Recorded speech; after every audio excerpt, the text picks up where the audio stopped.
Ihan hieno tölkki. Joo, tosi hieno. Musta on hieno Angry Birds tölkki ikinä. Niin. Me avataan tääkin tämmöisellä samalla meissillä Niin, kuin se aikaisempi. Niin, kun tää on jo vähän mennyt osaksi joku. Niin. Sitten availlaan. Mä otan ton kameran tosta, niin päästä availemaan. Avaan. No niin, katsotaan mitä lentoa. No niin. On niin! Eipä kuohunut oikein, kun tää jää Tää oli kyllä hyvä alas. Joo, otappa siitä niin. Otetaan kamera. Joo, sitten me testaillaan tämmöstä. Onko hyvä?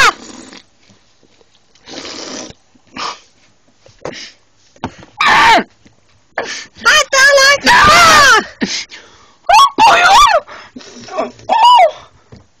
Vaikka.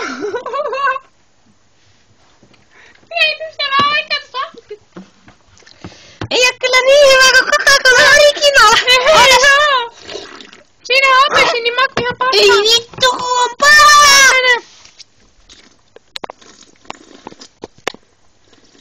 Ei tää kyllä kovin hyvä.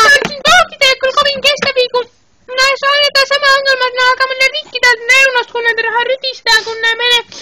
Kun ne on niin hapokka, niin joutuu olla vähän tiukemmin kiinni niistä purkeista. Joo.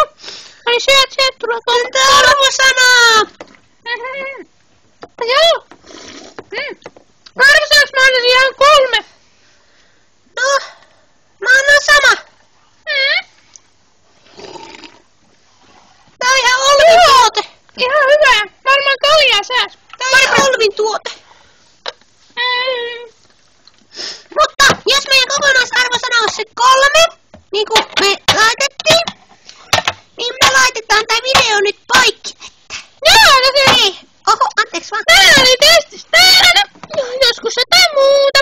Juu, no niin. Sä ajattelit, että mä oon huotamaan. Niin.